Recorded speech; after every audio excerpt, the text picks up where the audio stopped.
Corporation of America presents the Magic Key.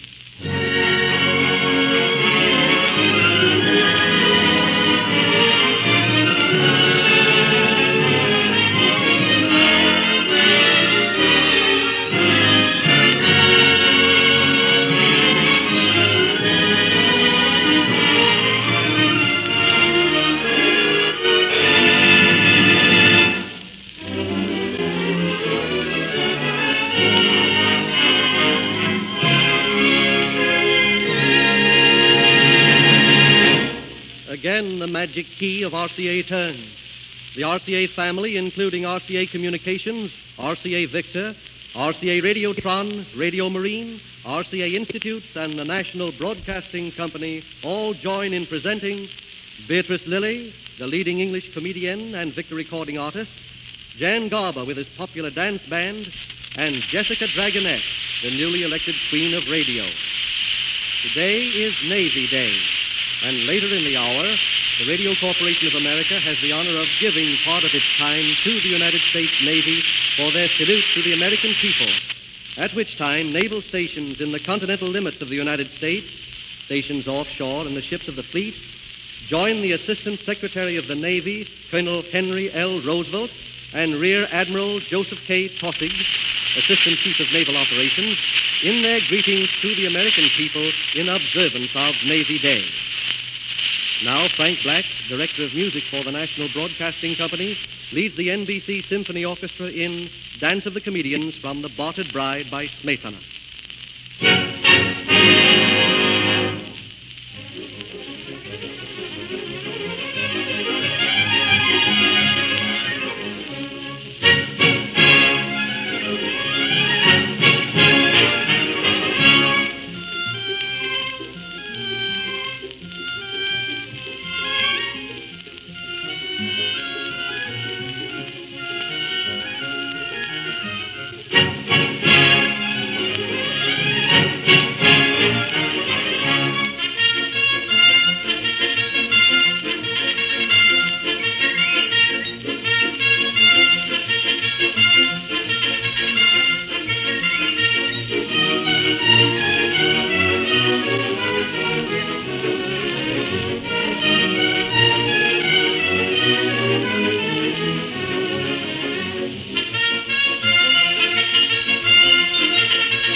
In a national popularity poll a few weeks ago, dainty Jessica Dragonette was awarded the title of Queen of Radio. She has been an outstanding radio soprano for 8 years. She sings Meditation from Taussig.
In the RCA Victor Record Library, there are many popular bands, and probably none better liked or more distinctive in style than Jan Garber. He's playing this season at the Trianon in Chicago. He is ready with two of his arrangements recently recorded for RCA Victor, Accent on Youth, with Lee Bennett singing the vocals, to be followed by 24 Hours a Day, sung by Fritz. The Magic Key turns to Chicago and Jan Garber.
beginning to blush in spring, while the birds beginning to fly and sing.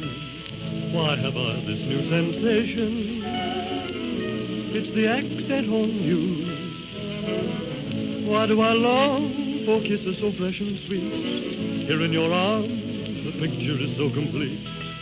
It really needs no explanation, for it's the accent on you. You are tempting, you're divine. You're like intoxicating wine. And I'm yours, you are mine, with thrills untold. How can we grow old? What makes this night resemble the blushing dawn? What brings us here, confessing that love is born? Though we call it inspiration, it's just the accent on you.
Music box with just one tune to play. My heart keeps singing, I love you 24 hours a day. Like a little old-fashioned music box that skips a note or two. My heart keeps missing a heartbeat, singing its song about you. And although the song we know is old, it's still the sweetest story ever told. By a little old-fashioned music box with just one tune to play. Or my heart singing, I love you 24 hours a day.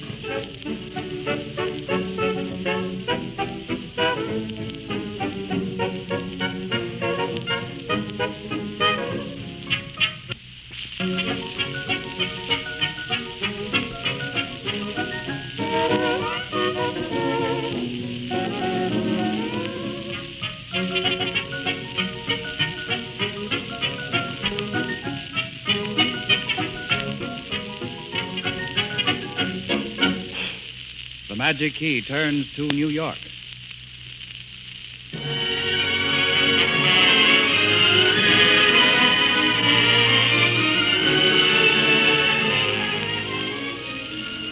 She wanted to be a tragedian, but couldn't muster up enough seriousness. So now we find her the world's most popular comedian. On Broadway today, A Blaze of Light tells that she is playing the lead in one of the hit musical comedies of the season, At Home Abroad. Ladies and gentlemen, the RCA Victor recording artist and our NBC star, Beatrice Lilly. Good afternoon, everyone. My first little tidbit is a little gem entitled Baby Doesn't Know Much. Thank you. I'm just a girl that men will take about and then wonder if there's anything to it. Though I often find if I speak my mind, very quickly they begin to rue it. Now I've found a different card to play. Every time I look at them, I say, baby doesn't know, baby doesn't care, baby doesn't wonder why, baby doesn't dare. Men will give me rings and diamonds galore. I just simply take them, but I don't know what they're for. Mother never told me anything. She said use discretion. I asked the gentleman next door He gave me a lesson, something that he missed did excite him so. And what is it he didn't get? No, baby doesn't know. I find it quite unique to be demure and meek. Modern girls are always so fretful. Things I ought to know were not taught me so. Mumsy must have been a bit forgetful when men start to try and put me wise. I just look at them with open eyes. Baby doesn't know she'd burst into tears if you ever told her that she'd been 16 for years. Girl, if a man one knows tries a kiss to snatch, why should he assume I want an all-in wrestling match? Some men who ride in taxicabs start behaving queerly. I say, no funny business, please. Not for yours sincerely. People say that men want a quid pro quo. And what is that the Latin for? You killed me. Baby doesn't know. Now, this next little soup song, as I laughingly call it, is entitled A Baby's Best Friend Is Its Mother, written by Rogers and Hart, who shall be nameless. Thanks, Sam.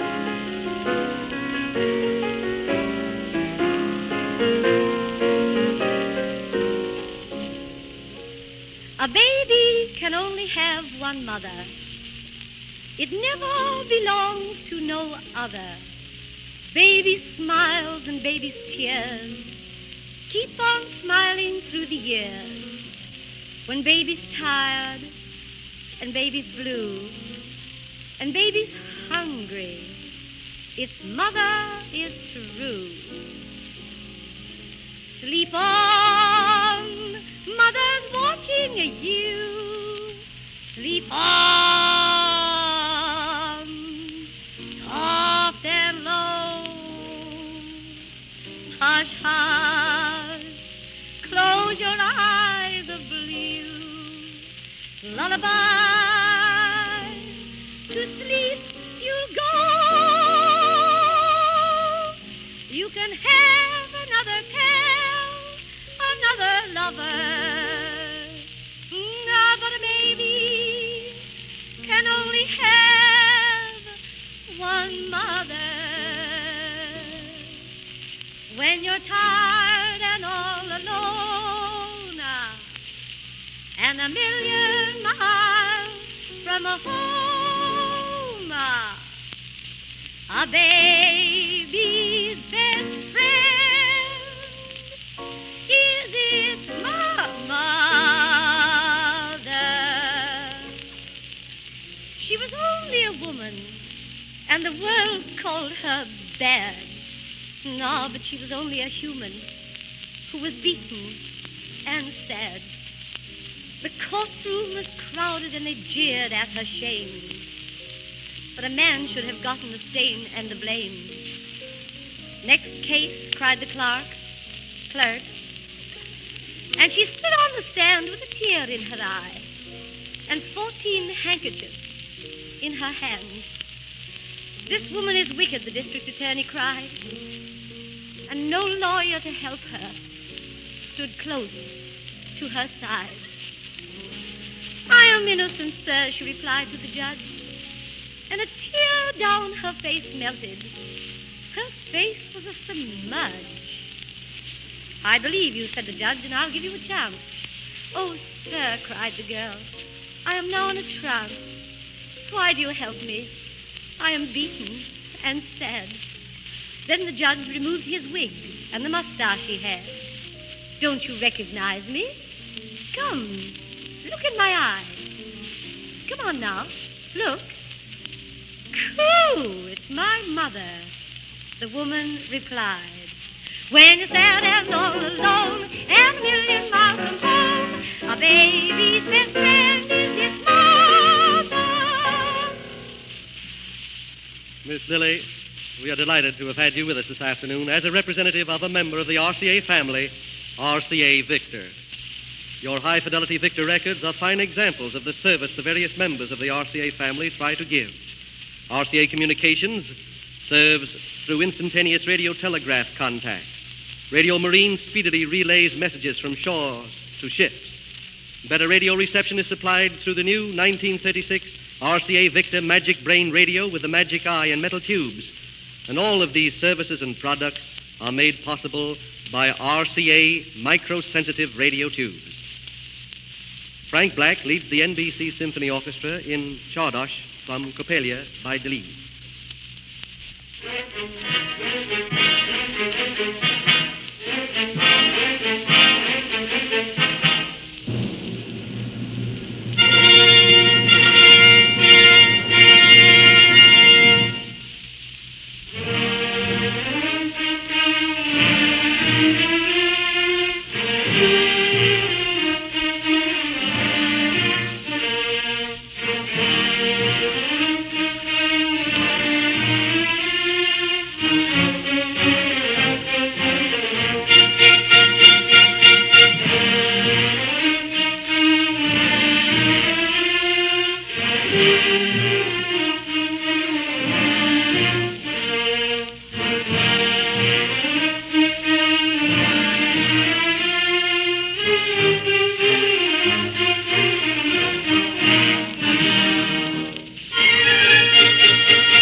The charming little queen of radio returns, this time in one of her most popular numbers.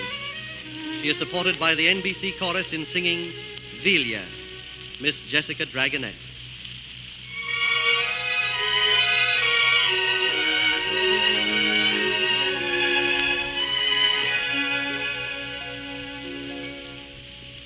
About a Velia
pity and sadly sighed. Viriamo, viriamo, figlio of the world. Would I not die for you, dear, if I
The magic key of RCA is turning.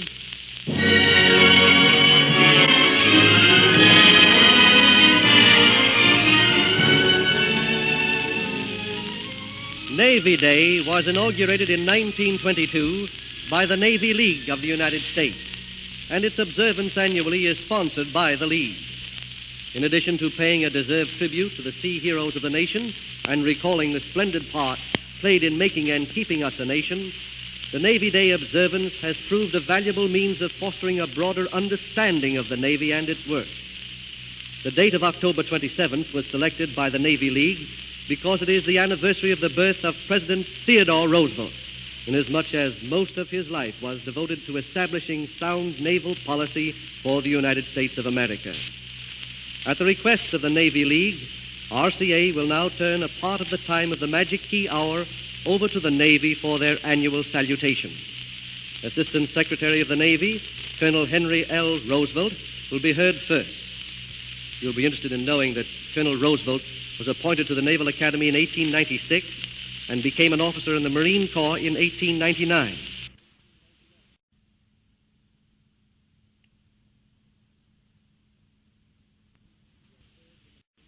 He has served in the Marine expeditionary activities in all parts of the world on continuous active service for over 20 years. The Navy program to follow in a moment will be conducted from the Navy Department in Washington, D.C.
It is my honor and privilege now to introduce the Assistant Secretary of the United States Navy, Colonel Henry L. Roosevelt, speaking from the Navy Department in Washington, D.C. It is a privilege, ladies and gentlemen, to address you this afternoon on our 14th Navy Day.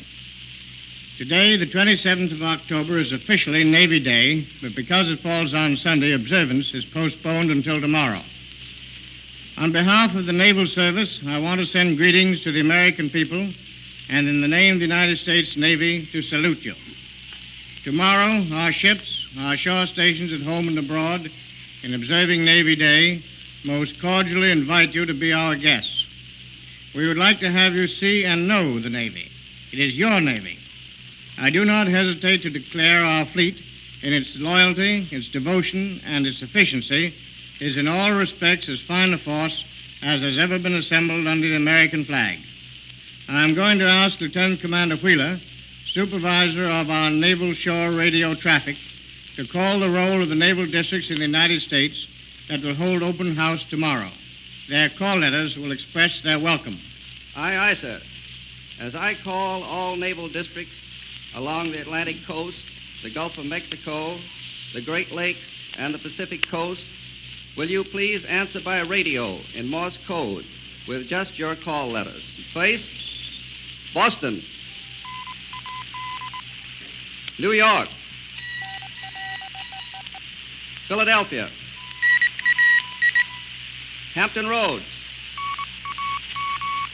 Charleston, Key West, Pensacola, Great Lakes, San Diego, San Francisco, Seattle. All naval districts in the United States have reported, Mr. Secretary. Very good. Now we'll turn to our Assistant Chief of Naval Operations, Admiral Joseph K. Taussig. During the World War, he was in command of the 1st Division of American destroyers to reach the war zone. It was a historical event. It was the first time an American commander ever reported for duty to a foreign admiral. Admiral Sir Lewis Bailey, commanding British forces, expecting the Americans to need repairs and refitting, sent Taussig the message reading, "How long will it take you to get ready for active duty?" Admiral Taussig's reply was true to the tradition of our Navy. His answer was, "We are ready now, sir." On Navy Day, 1935, the Navy is still ready. Admiral Taussig. The Chief of Naval Operations is charged with the operations of the fleet and preparation and readiness of plans for its use in war. Therefore, it is most gratifying on this Navy Day to find our citizens turning their scrutiny upon our naval establishment, our first line of defense. It is most important in a government dictated by public opinion that the people know the facts concerning the protection offered their country.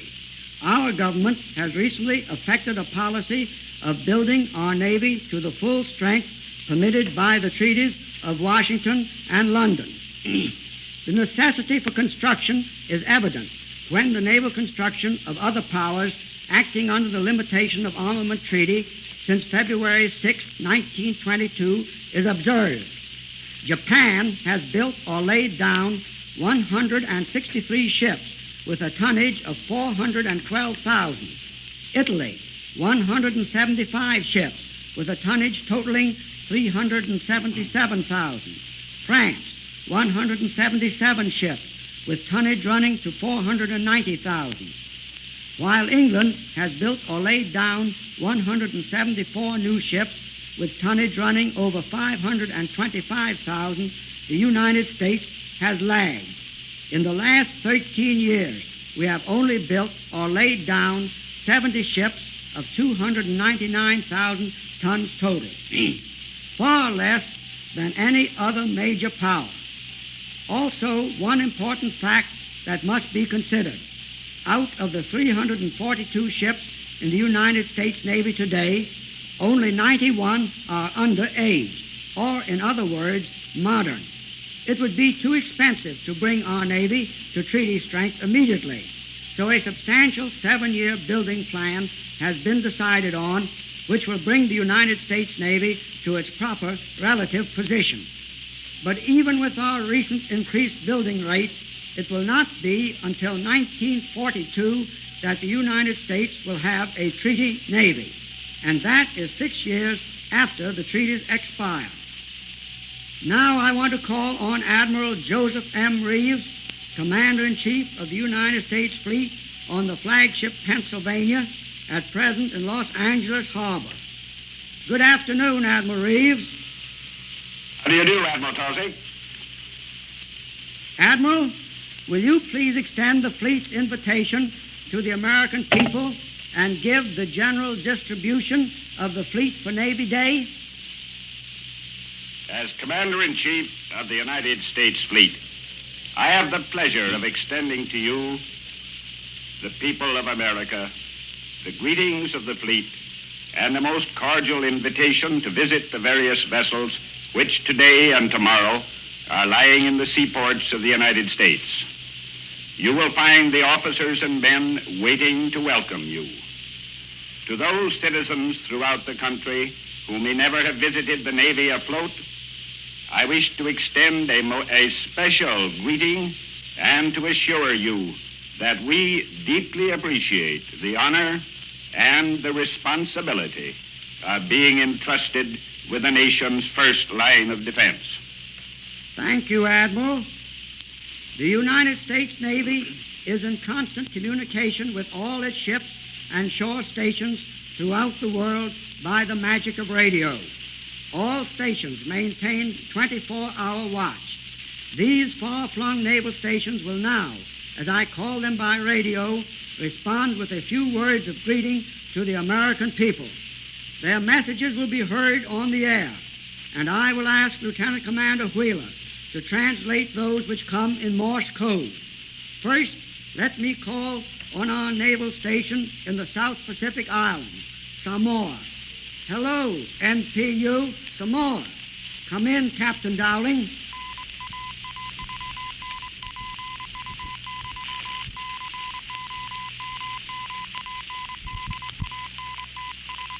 Commandant, Samoa, South Seas, sends.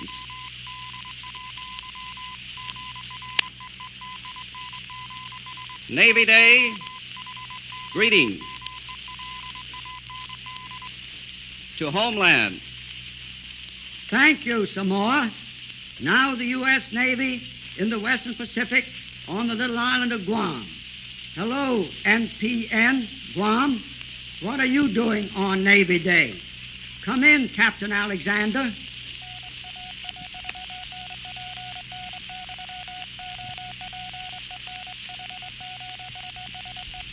Holding. Open house. Ships and stations. All Guam. On parade. Luncheon and athletics. Now by radio telephone, we'll hear from the Philippines. Are you there, Captain Marquardt? Yes, we are here in Manila, Admiral Taussig, and it is now early Monday morning. As you know, we are on the other side of the international date line, and though it may be Sunday afternoon, bright sunshine for you in Washington, it is 17 minutes to 4 o'clock in the morning of Monday, and the dawn is just climbing out of the Pacific. Yes, Captain Marquardt. Will you tell us about your observance of Navy Day?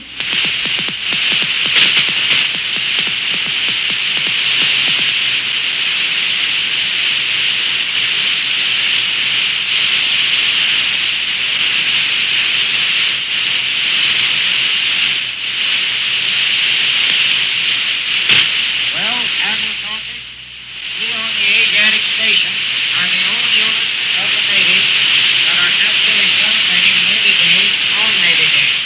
Because, as I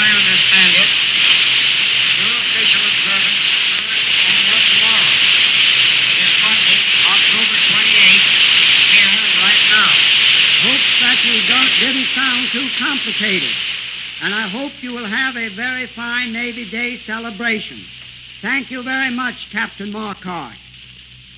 Now let us talk by radio telephone to the Hawaiian Islands and to Admiral Harry E. Yarnell, Commandant of the 14th Naval District, who will speak from Honolulu. Hello. Hello, Admiral Yarnell. Yes. Admiral Taussig, how are you today? We are well and hope that your celebration tomorrow will be successful. It is now 9:15 in the morning on Sunday here in Honolulu, and we are all ready for a celebration here tomorrow, to which we have invited all the people of the Hawaiian Islands. We send our aloha back to the people of the mainland. Our celebration will include the opening of all shore activities and ships to visitors. Special display by submarine base, air base, Marine Corps, and minecraft will be exhibited in Honolulu, and a masked plane flight over the island of Oahu. Programs will be broadcast from local broadcasting stations. Thank you, Admiral Yarnell, and I know the people of the state send their greetings to their fellow citizens in the Hawaiian Islands. Now let us hear a message from the Navy station at Dutch Harbor, Alaska, upon the tip of the Aleutian Islands. Hello, NPR, Dutch Harbor, Alaska, come in.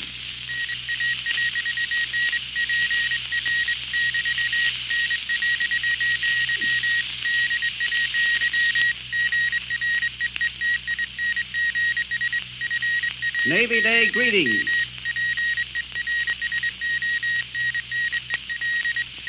From personnel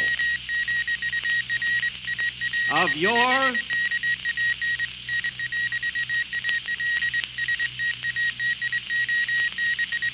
Alaskan Naval Station.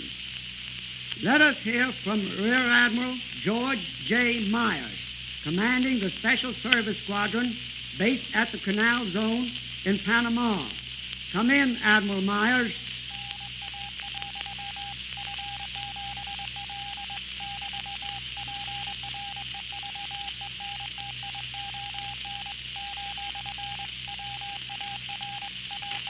Prevention of war.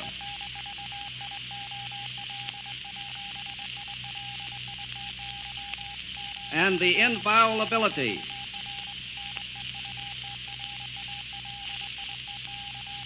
of our neutrality rests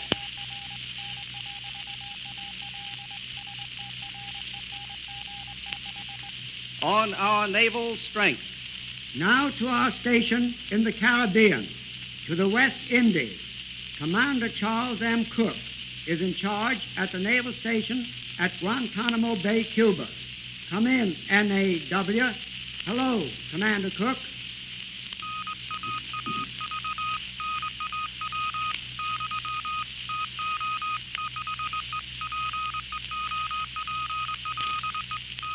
To the people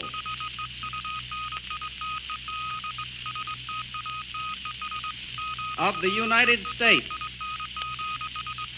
greetings.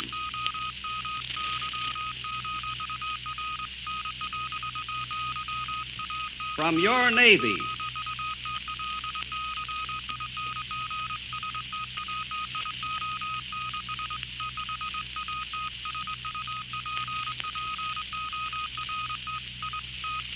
And outlying stations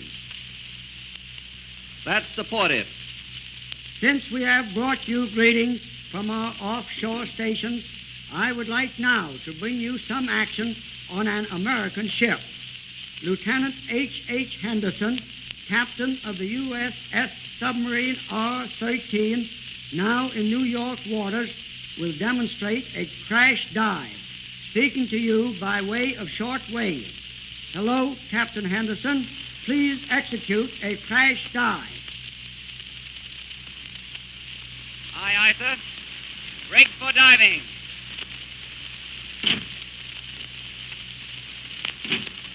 Rig for diving, sir. Stand by to dive. Stand by to dive, sir. Right full rudder. Right full rudder, sir. From right to course 275. From right to course 275, sir. Ride the vent. Ride the vent, sir.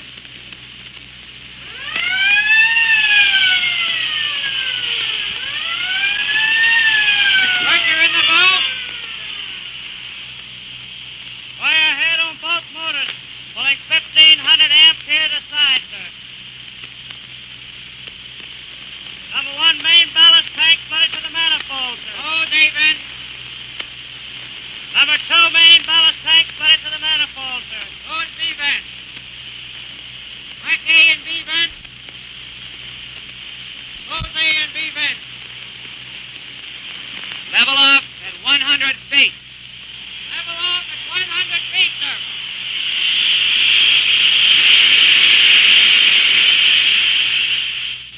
United States submarine R-13 has just demonstrated a crash dive. We're back in the Navy Department in Washington, and another branch of our service would like to salute you. Wherever you find the Navy, you will find that well-trained, colorful organization now under the command of Major General John H. Russell, the United States Marine Corps. Several thousand feet over Washington, D.C., 18 of the finest marine pursuit ships are cruising in formation. They are known as the Hell Divers. We will now listen to the commands of their leader as he takes them through maneuvers. Come in, Major Ford O. Rogers. Taussig, we are now 4,000 feet over Washington and are about to go into a power dive. Form echelon of sections to the right. Form echelon of sections to the right. Luftberry of sections to the left. Luftberry of sections to the left. We will dive on target just east of the hangar, Naval Air Station Anacostia. And the division leaders. Second division, okay. Third division, okay.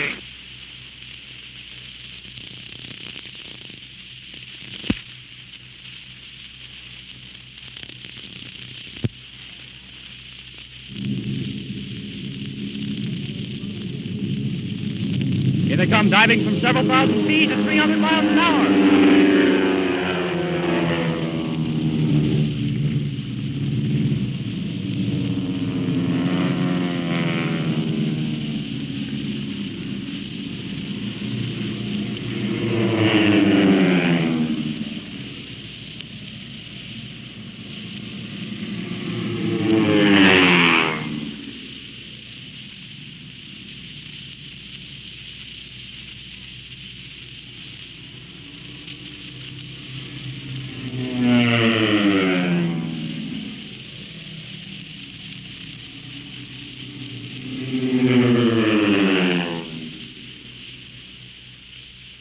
In closing this greeting from the Navy to the people of the United States, permit me to repeat the Navy's invitation to all of you listening and to your friends to be our guests tomorrow and to participate in the observance of Navy Day.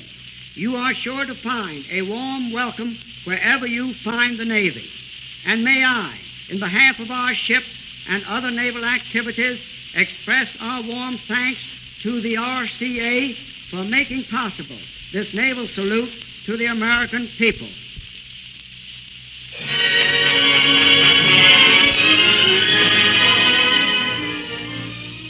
You're welcome, Admiral Taussig.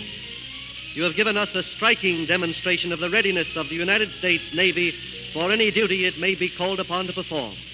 We'll be with you tomorrow. The Magic Key of RCA has turned us back to Radio City in New York. The family of RCA goes farther than just instantaneous radio contacts. It's giving better entertainment through the National Broadcasting Company, better radio reception through the new 1936 RCA Victor Magic Brain Radio with its magic eye and metal tubes. Through Victor Records, you can listen to the world's greatest artists whenever you desire. RCA Photophone faithfully reproduces sound on the screen. RCA Communications System takes your radiogram anywhere without delay. Radio Marine, another member of the RCA family, carries your message from shore to ship and from ship to ship. And better radio transmission and reception is made possible by RCA micro-sensitive radio tubes. Frank Black now leads the NBC Symphony Orchestra in a medley honoring today Navy Day, Victory March, Navy Blue and Gold, and Anchors Aweigh.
To be your guest at this same time next Sunday, when the Magic Key turns and the members of the RCA family combine to give you Eleanor Powell, Roland Young, Madame Schumann-Heink, Tom Dorsey, John B. Kennedy, and other stars.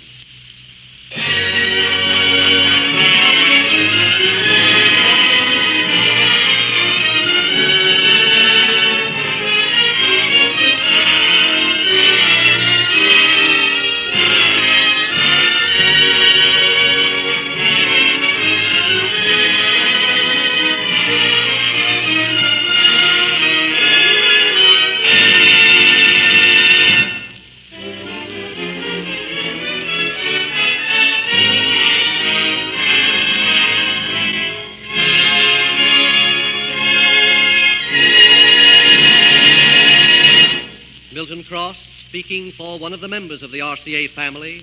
This is the National Broadcasting Company.